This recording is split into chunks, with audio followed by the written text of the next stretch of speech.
Pessoal, como eu falei, para a gente é um prazer, uma alegria ter vocês aí conosco em mais esse trabalho na nossa live de quarta-feira e a gente entrando com uma segunda temática específica que é sobre o armazenamento de favos usados e favos velhos. É muito importante o apicultor ter esse aproveitamento. Por quê? Porque nós estamos falando de favos que as abelhas já puxaram. Esses favos, uma vez que eles são colocados na colmeia, a abelha imediatamente, quando entra a florada, a abelha imediatamente já faz armazenamento de mel nele. Por quê? Porque o favo já está construído. Ela não vai precisar gastar ali mel para poder transformar em cera, para poder reconstruir favo. Então, já vai estar todo o processo constituído ali para a abelha armazenar mel, né? É importante a gente ter conhecimento de como que a abelha puxa e produz esse favo. Quando eu tenho a abelha campeira na porta da colmeia, que ela sai para o campo para poder buscar o néctar, buscar água, buscar pólen, ela traz todo esse produto dentro do estômago dela e traz o pólen na corbícula. O néctar ela traz no estômago e o pólen ela traz na corbícula, ok? Quando a abelha ela vai partir para o processo digestório desse mel, a abelha tem dois estômagos. Ela tem o pré-ventrículo e o ventrículo. O pré-ventrículo é um falso estômago. É onde o grosso do néctar ele é armazenado e onde tem a atividade de enzima da corrente sanguínea da abelha que começa a fazer a quebra do néctar em mel, que começa a quebrar a sacarose do néctar em glicose e frutose. 98% desse mel a abelha vai regurgitar, aonde ele vai ser armazenado na colmeia na forma de mel verde. Em torno ali de 2 até 5% desse néctar, que está no pré-ventrículo, no falso estômago, ele vai passar para o ventrículo, para o estômago verdadeiro. Uma vez que ele cai no estômago verdadeiro, a abelha também faz a absorção, isso já dentro da colmeia, comendo pólen. E no que ela come pólen, que também cai na corrente sanguínea, muitos dos constituintes do pólen, eles também entram em agregação com aquele mel que está sendo digerido também para cair na corrente sanguínea. Então, quando cai o mel, quando cai o pólen na corrente sanguínea, na forma de micronutrientes, existe uma glândula no abdômen da abelha, que é a glândula serígena. Essa glândula serígena, ela começa a absorver por aquela abundância de néctar, aquela abundância de micronutrientes do néctar e do pólen na corrente sanguínea, ela começa a absorver tanto o carboidrato do néctar quanto os micronutrientes do pólen. E aí essa glândula serígena, ela começa a processar todo aquele alimento e transformar aquele alimento quimicamente em um lipídio de alta densidade. Esse lipídio de alta densidade é a cera da abelha. Então essa cera da abelha, ela não escorre sólida pelo abdômen da abelha. Ela sai do abdômen da abelha líquida, ainda líquida, como se fosse cera quente, cera aquecida, que você aqueceu ali num fogão, no fogareiro, no caneco soldador. Aquela mesma cera sai da glândula serígena, aquecida e líquida. Quando ela escorre para o abdômen da abelha, que entra em contato com o ambiente externo, ela solidifica. No que ela solidifica, a abelha, com auxílio das patas, ela começa a recolher aquela cera e começa a transferir aquela cera para as abelhas que estão imediatamente próximas à área de construção do favo. Quando você abre uma tampa de colmeia, que você levanta um quadro da colmeia, já observaram que ficam várias abelhas, umas dependuradas nas outras, formando como se fossem vários cachos? Não tem favo nenhum construído, mas tem ali como se fosse ali um emaranhado de abelhas, uma dependuradas nas outras. A abelha que está mais na extremidade inferior daquela borda de abelhas é a que está produzindo cera. É a que está eliminando cera através da glândula serígena. Aquela abelha passa para uma outra, a abelha vai passando, para as abelhas de cima até chegar na borda superior ali do favo, na borda superior do quadro, onde aquela abelha vai pegar aquela cera que foi produzida e vai começar a tecer o favo. Por isso que o favo sai branquinho. Mas o favo ele também tende ao amarelamento natural, que foi promovido aquela coloração amarelada dele pelo pólen que veio diluído na corrente sanguínea da abelha e que a glândula serígena absorveu os micronutrientes do pólen junto com o carboidrato do néctar. Então a mistura disso tudo dá origem a quê? Dá origem àquela cera a princípio esbranquiçada, mas que se você derreter e fizer aquela barrona de cera, ela vai sair amarelada. Ali é a constituição da cera. Uma vez que a abelha ela constrói os favos, ela vai construir favos de diferentes tamanhos. Ela vai construir alvéolos no formato hexagonal de um determinado padrão, que é o tamanho para o nascimento da abelha operária, que é aquele mesmo hexágono que está presente numa folha de cera alveolada, e ela também vai construir alvéolos grandes, hexagonais maiores. Por que a abelha constrói alvéolos de tamanhos maiores e menores? Quando existe uma entrada de néctar normal dentro da colmeia, ou seja, uma entrada compatível com aquilo que a abelha tem necessidade do consumo dela, ela vai beber aquele néctar e vai construir favos no tamanho normal para a rainha botar um ovo de operária. É o alvéolo de operária. Mas quando entra ali uma entrada abundante de alimento, uma entrada abundante de néctar, uma florada muito intensa, as abelhas vão tender a construir alvéolos mais largos. E por que elas vão construir alvéolos mais largos? Imagine que você tem aqui 1 metro quadrado de alvéolo. 1 metro por 1 metro de favo construído. O que vai gastar menos cera para poder construir alvéolos nesse metro quadrado? Alvéolos pequenininhos do tamanho de operária ou alvéolos grandes para poder construir alvéolos maiores com menor quantidade de cera? Esse alvéolo maior vai consumir menos cera. Como a entrada de néctar está muito rápida, as abelhas engenheiras, elas passam a construir alvéolos muito rapidamente e num tamanho maior para poder dar vazão àquele néctar que está entrando numa velocidade muito grande. Por isso que tem alvéolos maiores e menores. Existem situações que a rainha chega primeiro naquele alvéolo grande antes da chegada do néctar. Quando ela encontra aquele alvéolo grandão, que ela vai penetrar o abdômen dela, ela não encontra dificuldades para penetrar o abdômen dela. Então o abdômen dela não sofre aquela compressão normal que um alvéolo de operária exigiria da rainha.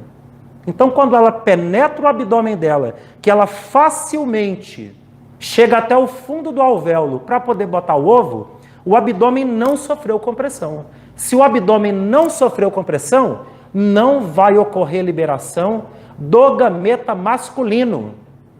O gameta masculino, lá da fecundação da rainha, no ato sexual que ela teve com o zangão, ainda quando ela nasceu, aquele abdômen dela não vai sofrer compressão, a bolsa espermática não vai liberar gameta.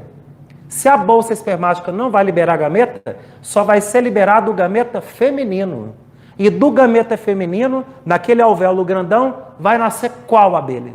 Vai nascer o zangão. O zangão, ele não tem pai, mas ele tem avô. A gente brinca muito nisso, porque isso é pergunta que cai muito em concurso público. Eles perguntam, o zangão não tem pai, mas tem avô. Falso ou verdadeiro? Verdadeiríssimo. Como a rainha não sofreu compressão do abdômen para liberar o gameta masculino, só veio o feminino ele entra em segmentação e vai dar origem ao zangão. O zangão ele é N, ele é haploide. É aquilo que a gente chama na biologia de partenogênese. Se tiver biólogos aí assistindo a nossa palestra, a nossa live, eles têm conhecimento de como que acontece a partenogênese. É um processo que é muito comum em carrapatos, é muito comum em algumas espécies de besouro e também acontece com o zangão quando ele vai nascer no favo. Então, daquele ovo não fecundado, nasce o zangão. Por isso que existem alvéolos maiores e alvéolos menores. Os maiores é para dar vazão ao mel que está entrando em grande quantidade. Se a rainha chegar primeiro, vai botar um ovo nascendo o zangão. No alvéolo normal, a rainha vai botar e vai nascer a operária. Quando termina a safra do mel, você tem ali favos que as abelhas construíram. Independente se você colocou cera alveolada ou se você colocou melgueiras vazias sem cera alveolada, a abelha vai puxar favo. É claro que com a cera alveolada, o volume de mel que ela produz é quase 3 vezes maior. Você nunca vai colocar nas melgueiras e nos sobreninhos, você nunca vai colocar melgueiras e sobreninhos sem cera alveolada. Você vai colocar sempre melgueiras e sobreninhos com cera alveolada.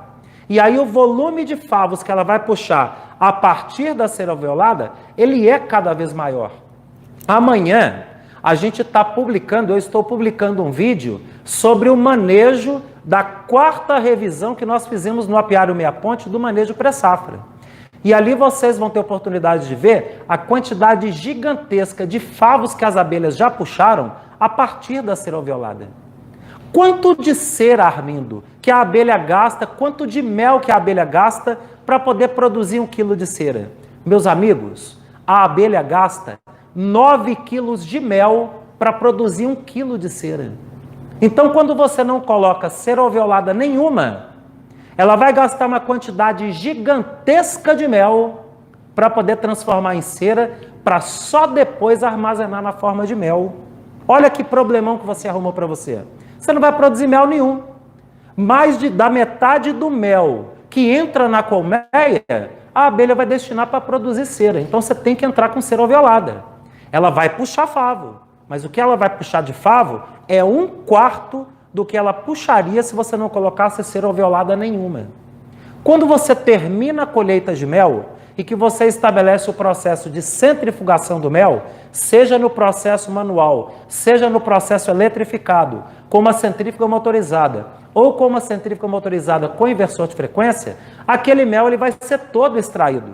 Você não pode esquecer que a força centrípeta que está ali sendo impingida dentro da centrífuga, ela vai extrair o mel à força do favo. E aquele favo ele vai estar vazio, pronto para quê? Pronto para novamente as abelhas encherem de mel. Se ainda houver florada entrando na colmeia, se ainda estiver entrando mel entrando na colmeia, você pode voltar aquela melgueira, você pode voltar aquele sobreninho com os favos já puxados, que aí todo o mel que entrar na colmeia, as abelhas vão fazer o que com ele? Vai armazenar 100% no favo. Mas quando a florada termina totalmente, é muito comum o apicultor se ver ali com um volume muito grande de melgueiras, que ele não vai voltar para a colmeia imediatamente. É comum os apicultores que trabalham profissionalmente, eles terem ali uma quantidade de 3, 5, até 6 melgueiras reservas para cada colmeia do apiário. Porque a abelha enche muito. Ela enche a primeira, você põe a segunda melgueira, põe a terceira, põe a quarta, põe a quinta. Você vai empilhando melgueiras à medida que ela vai enchendo. Quanto mais ela enche, mais ela quer encher. Então, quando você termina o processo de centrifugação, você tem uma quantidade grande de melgueiras, uma quantidade grande de sobreninhos que você precisa armazenar. Você muito provavelmente só vai voltar a usar esses favos de melgueira, esses favos de sobreninho, daqui a 6 meses, daqui a 8 meses. Se você não fizer o armazenamento adequado, vai vir uma mariposa chamada traça. É uma mariposa. Essa mariposa ela entra no meio dos favos e enche as melgueiras com ovos da larva da mariposa. Quando aquele ovo eclode e que sai a lagarta dali, ela começa a comer os favos. O favo, você não pode esquecer que ele tem uma composição muito boa de pólen nele, que foi dissolvido, e tem uma composição muito rica de lipídio. O lipídio veio do carboidrato do néctar. A mariposa da traça, a larva da mariposa, ela consegue comer o favo, quebrar aquele lipídio de alta densidade e transformar quimicamente novamente em carboidrato para gerar energia para aquela larva se transformar em uma nova mariposa de traça. Então aquilo ali vira uma ninhada de traça. Para você ter uma ideia, uma pilha dessa aqui de melgueiras, nós temos aqui 2, 4, 6, 8, 10 melgueiras e 2 sobreninhos. Se você não fizer o armazenamento adequado dele, aqui entra uma quantidade mais ou menos de favo já puxado, dá um volume de aproximadamente 600 gramas, 6 quilos, mais 1,200, 2,400, 8 quilos e 400 de favo puxado. Em 6 meses, a traça transforma tudo em farinha. Você perdeu totalmente sua cera. E aí você teve um prejuízo imenso. Uma cera boa, de boa qualidade, vendida hoje no mercado, ela está sendo vendida na faixa aí de 60 até 100 reais o quilo. Então, se você perdeu aqui 8 quilos de cera, que você poderia estar armazenando, você já perdeu um volume grande de dinheiro. Mas, Armindo, como que eu armazeno esse favo depois que eu efetuar a colheita do mel? A primeira coisa que eu quero mostrar para vocês é o favo aqui já puxado. Deixa eu ver aqui. Tem aqui na melgueira, eu estou com o auxílio aqui do saco a quadro, pessoal, né? Só para mostrar aqui para vocês um favo aqui já puxado, tá? Isso aqui foram favos, para vocês terem uma ideia, isso aqui a gente utilizou no mês de outubro do ano passado. Vou pegar alguns aqui, eu vou encostar no seu cantinho aqui, Tiagão. Deixa eu até aproveitar para beber uma água aqui, porque a gente fala igual pobre na chuva e esquece de beber água, né, Pedro? Tem que beber água, né, Pedro? Fala alguma coisa, Pedro. Dá uma boa noite aí para a turma, cara. Boa noite, pessoal. Enquanto eu bebo água, rapaz, senão fica mudo e a turma fica esperando. Muita pergunta aqui, o pessoal está participando, viu? Estão gostando muito da aula. Nós vamos abrir as perguntas, pessoal, e vamos conversar muito hoje. Parabenizando o tema aqui. O tema é muito importante, gente, porque a turma tem muita dúvida com relação a isso. Deixa eu pegar um outro favo aqui puxado. Olha aqui, pessoal, que bacana. Um outro favo aqui, ó, totalmente puxado da cera alveolada. Estão vendo aqui, ó? Tem um princípiozinho de farinha. Eu não sei se o Pedro vai conseguir focar aqui, ó. Tem um princípiozinho de farinha aqui, ó, com um pouquinho de ovo de traça, pouquinha coisa. Isso é nada. O favo aqui tá inteiro, pessoal, tá? Vou mostrar aqui mais um favo aqui para vocês. Deixa eu já tirar essa melgueira aqui. Vocês vão ver como é que a gente vai armazenar aqui, tá bom, pessoal? Pegar mais um favo aqui. O que eu chamo a atenção de vocês é o seguinte. Esses favos estão aqui armazenados desde meados aqui do mês de setembro, outubro do ano passado, tá? Aqui, ó, só para vocês terem uma ideia aqui, ó. Estão vendo o ângulo todo aqui, de um lado do outro aí, ó. Tudo favos novos. Eu pergunto a vocês, tem favo preto aqui? Tem favo escurecido aqui? Tem favo com resto de pólen aqui? Não tem. Então esse é o primeiro ponto que você vai selecionar tão logo você termine a sua colheita de mel. Todos os favos pretos, todos os favos enegrecidos e favo que tiver com pão de abelha armazenado no favo, ou seja, com pólen armazenado no favo, esse você vai encaminhar ao derretimento. O pólen, ele é um atrativo para a traça. É fonte de proteína. Ali tem proteína, vitamina, sal mineral, aminoácido, carboidrato, fibra. Aquilo ali é um paraíso para a traça. Então você não pode guardar esse tipo de favo. O favo que você guardar, ele tem que ser um favo amarelado, sem ser escuro, tá bom? Sem nenhum tipo de resquício de cera. Esse é o primeiro ponto. Todos os outros favos você já vai encaminhar ao derretimento. Aqui vocês estão vendo aqui, ó, todas essas melgueiras estão aqui com favos guardados desde o ano passado. Aqui, ó. Esse aqui já tem, deixa eu ver aqui, 2, 4, 6, 8. Nós temos que tirar mais um, porque eles têm que estar com 7 quadros. Vocês vão entender o porquê de 7 quadros, viu, pessoal? Deixa eu jogar esse banco aqui para trás, que agora nós não vamos precisar dele, não. Então, presta bem atenção, pessoal. Todos esses favos, eles vão estar nessa condição. Então, presta bem atenção agora. A melgueira daqui, ó, não é uma melgueira que normalmente você coloca 9 quadros, você coloca 8 quadros, você coloca 7 quadros. Para você armazenar, a melgueira ela tem que estar com 7 quadros. Aqui tem 1, 2, 3, 4, 5, 6, 7, 8. Então nós vamos tirar aqui mais um quadro aqui, ó. A gente vai começar a colocar até no chão aí, viu, Tiagão? Coloquei aqui a primeira melgueira, ok? Tá aqui a primeira melgueira. Esses 7 quadros, eu vou distribuir bem esses 7 quadros um do outro. Olha aqui, ó. Eu vou virar a melgueira aí para mostrar para vocês, ó. Eu estou distribuindo bem um do outro para eles ficarem bem afastados um do outro, tá? Então tá aqui os 7 quadros aqui. devidamente aqui bem distribuídos um do outro, ok? Bem distribuídos um do outro, tá aqui os 7 quadros, aqui ó, tá vendo que eles ficam bem afastados um do outro? É dessa forma que vocês vão empilhar. Em cima de um suporte mesmo de colmeia. Então eu coloquei aqui a primeira melgueira, tá aqui bacana. Eu vou vir agora com a próxima melgueira, né? Vamos pegar aqui a próxima melgueira. Essa próxima melgueira, a gente já distribuímos aqui 7 quadros. Vamos ver se ela vai dar largura aqui. Não vai dar, então vou colocar um sobreninho. Que aí o sobreninho vai dar certinho. Tá aqui um sobreninho a mesma coisa. Também com 7 quadros. Não vou colocar fundo não, viu gente? Ele vai ficar aberto no fundo, ok? Vamos tirar aqui os quadros, pode passar aí para trás, Thiagão.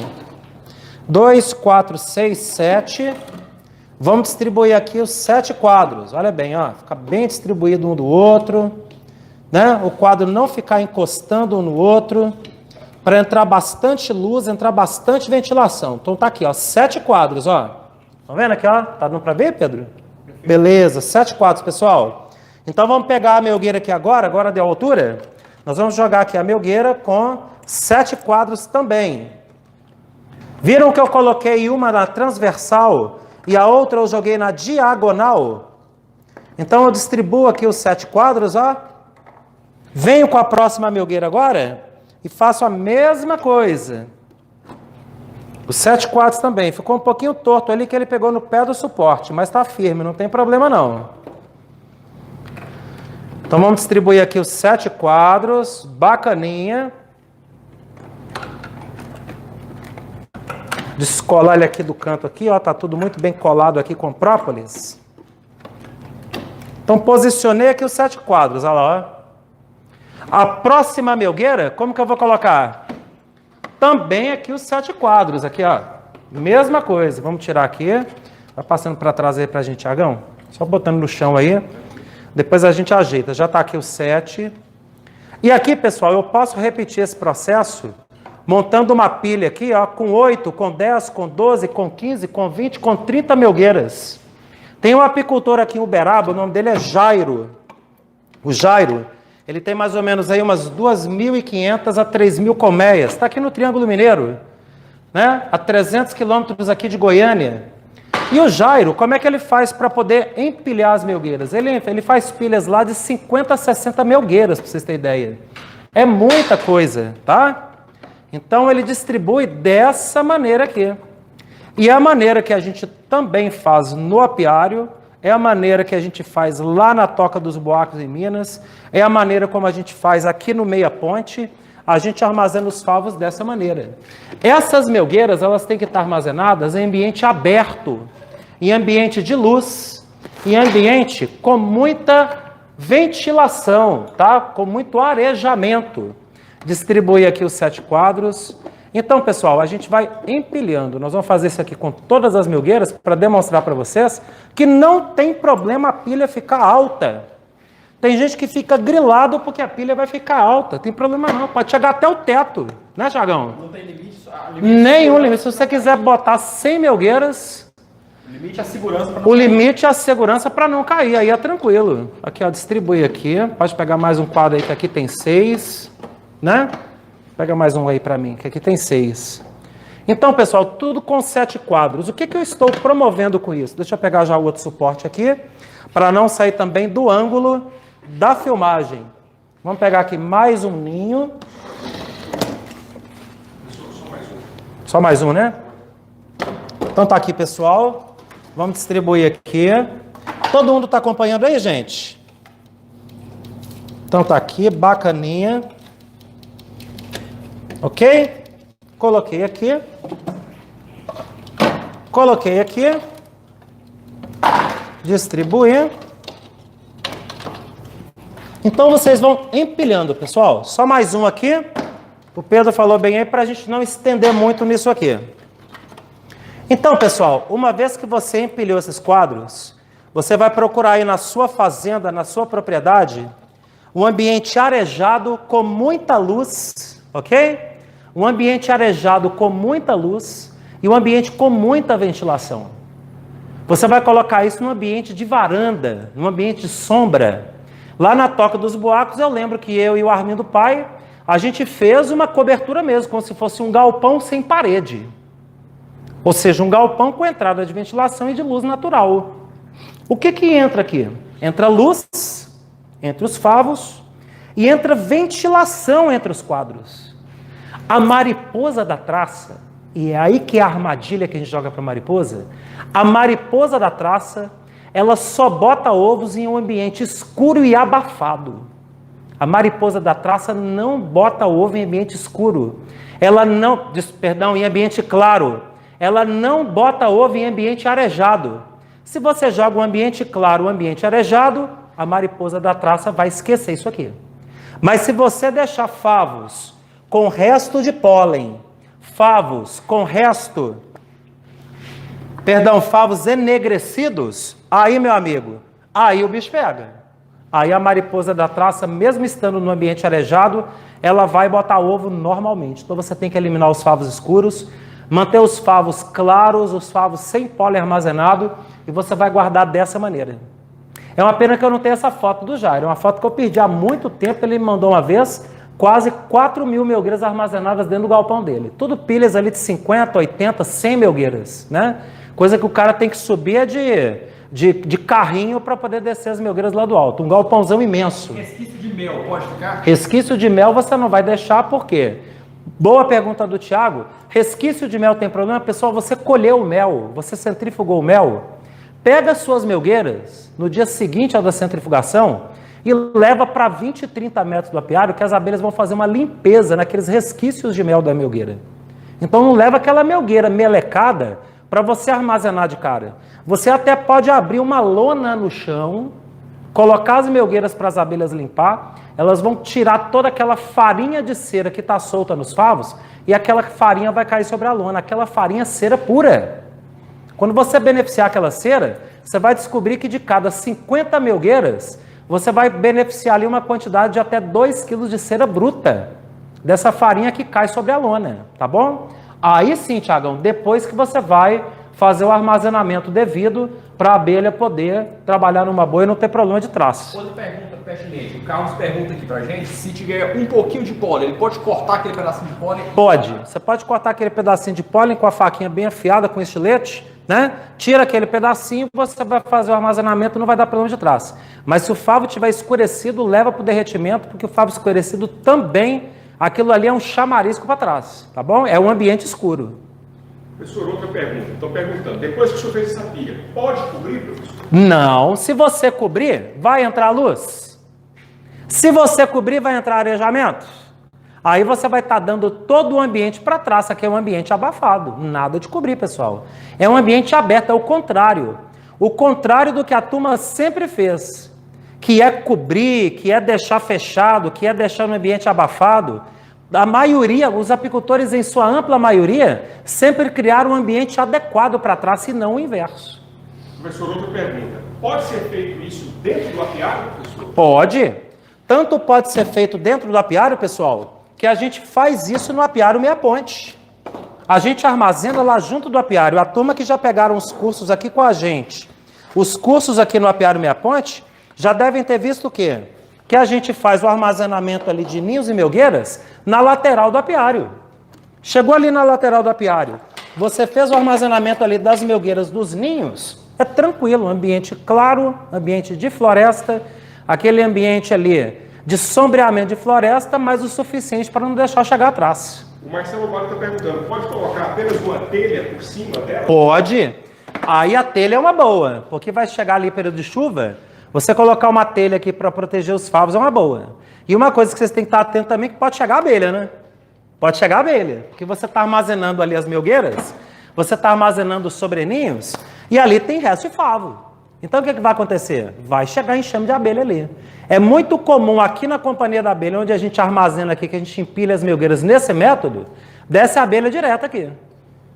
O Alexandre Marcos, professor, ele está perguntando aqui se ele pode cobrir com aquelas telas verdes, para não deixar traça. Não é adequado não, porque a tela verde ela vai promover um ambiente de sombrite muito escurecido, e aquele ambiente ele é o suficiente para trás.